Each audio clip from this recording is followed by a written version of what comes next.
Pemirsa, cerita yang lalu dikisahkan, Mbah Gunung mengupas misteri kapal selam 402 di Laut Bali.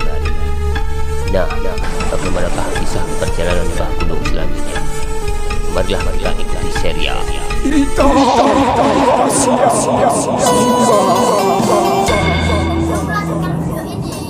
Jangan lupa subscribe, like, komen, dan share ke teman-teman kalian. Selamat melanjutkan video ini.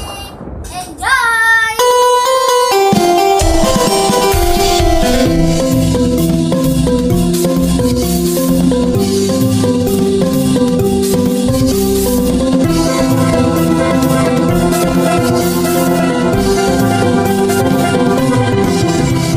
Menggali kembali kearifan lokal, mitologi, sejarah dan budaya di Nusantara.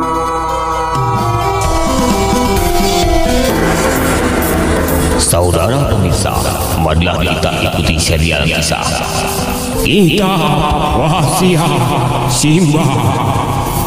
Kisah ini diangkat dari kisah nyata perjalanan seseorang yang berisi tentang mistis, pengetahuan, wisata, spiritual, budaya, dan informasi. Kali ini mengetengahkan judul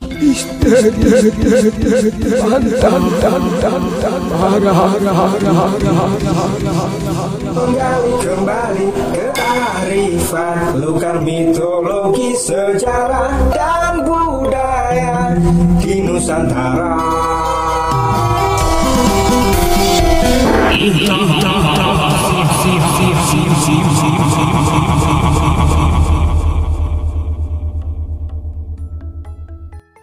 Assalamualaikum Mbah Gunung. Kula nuwun. Kula nuwun, Mbah. Waalaikumsalam. Oh. Monggo Mas, monggo. Terima kasih, Mbah. Mau minta diceritain yang kemarin, Mbah, dilanjutin ya, Mbah ya. Hahaha. Oh iya ya, pasti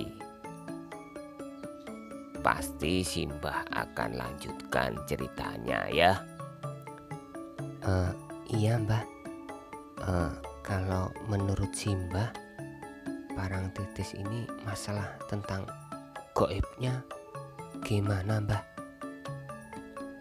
Apakah benar-benar ada kerajaannya di laut itu, Mbah?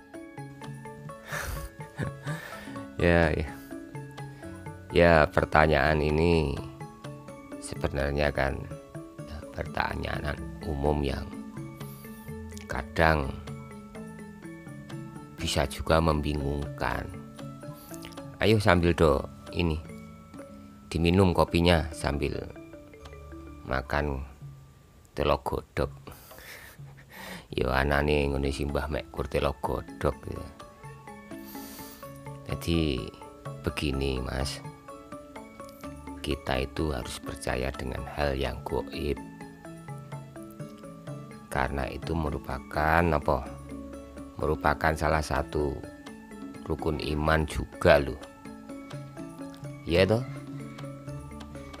rukun iman itu, kita itu percaya pada yang gaib itu termasuk rukun iman gitu. Iya toh, misalkan ini iman kepada Allah, nah itu kan Allah itu kan gaib, gitu. Tapi ya kita harus yakin, gitu. Yakin bahwa dunia dan isinya ini, alam semesta ini ada yang menciptakan, gitu. Jadi Allah itu adalah Tuhan dunia akhirat. Allah sebagai Tuhan semesta alam dan Tuhan yang menguasai hari pembalasan. Nah, ini sudah tercantum dalam Al-Quran surat Al-Fatihah. Ya Mas ya. Terus masalah apakah laut ini ada penunggunya? Apakah seperti yang diceritakan orang-orang masyarakat itu, ada ini, ada itu? Ya, kalau Simbah menjawabnya ya yakin semua itu ada yang memiliki dan ada penunggunya gitu. Misalkan gini Mas, ya toh, ini cuma kita bicara logika dulu ya, kita bicara logika. Jadi misalkan ada daratan, ada lautan. Di daratan itu pasti ada penguasanya, bisa raja, bisa presiden atau apalah gitu. Terus kalau di lautan ya mesti ada di lautan itu ya, bisa jin, bisa seton, bisa menguasai itu ya. Ya kita juga harus mempercaya itu ya. Kita itu hidupnya berdampingan ya, dalam manusia, dalam jin, ada alam ruh, ada alam akhirat, ada alam barzah. Nah ini itu, nanti bisa panjang itu ceritanya.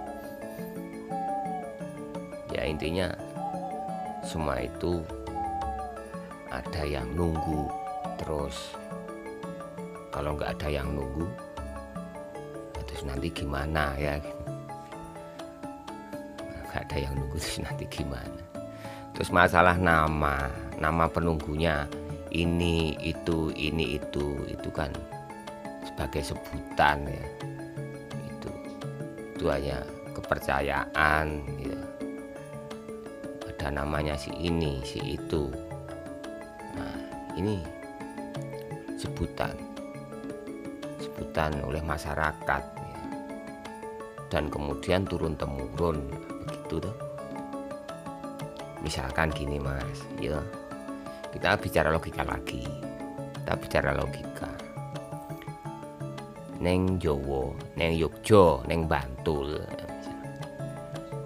Itu ada gendruwo, ada tuyul, ada janggitan, ada gelundung beringis gitu. Nah kita kalau misalkan kita sampai ke negara tetangga gitu, di Amerika, di Thailand, Singapura, itu mungkin di sana namanya beda lagi.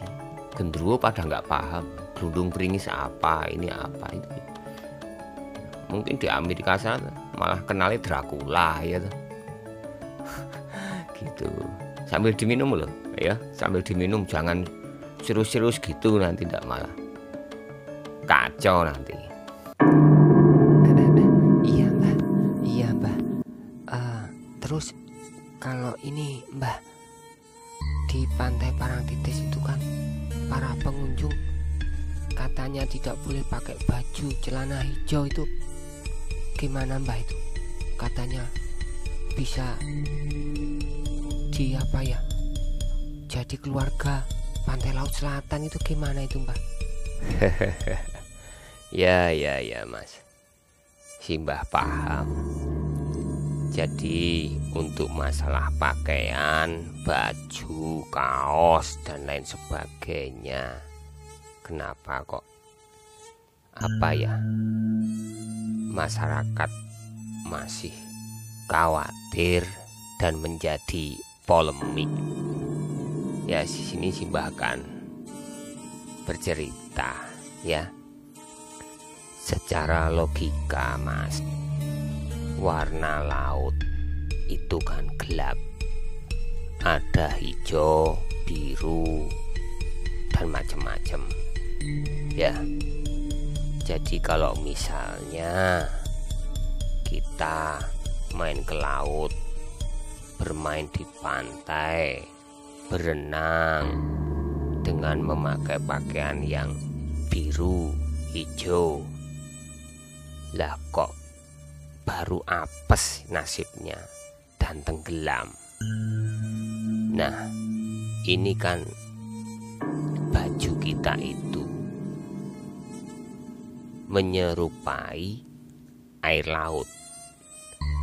Jadi nanti tim pengaman pantai itu akan kesulitan untuk mencari para korban yang tenggelam di pantai, Mas.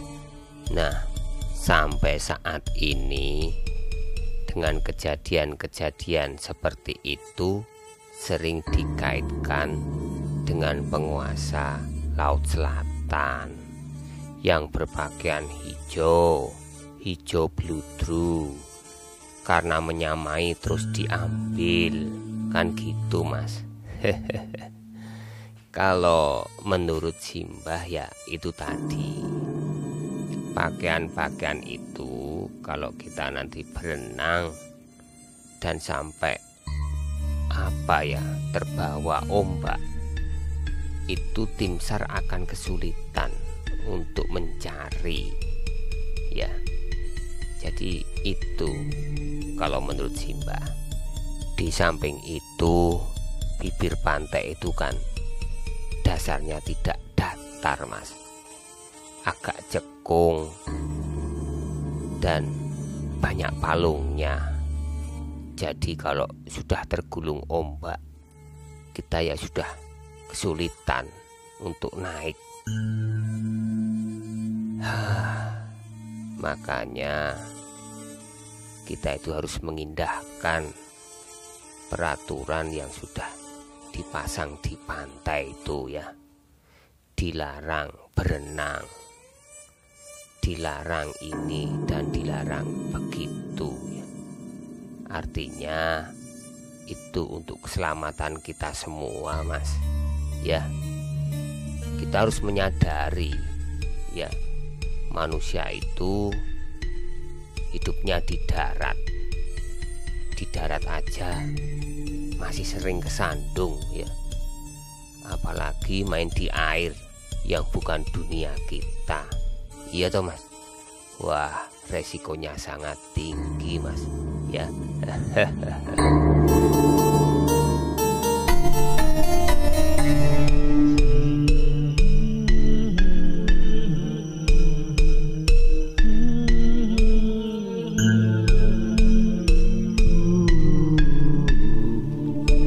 Nabi Muhammad Sallallahu Alaihi Wasallam bersabda,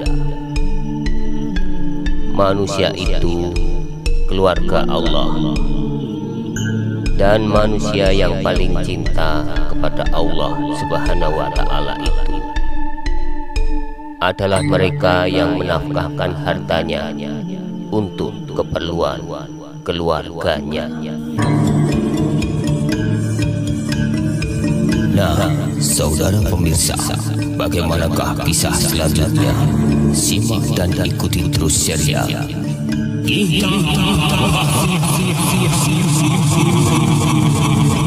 dalam episode berikutnya dengan judul Istana Laut Kidul.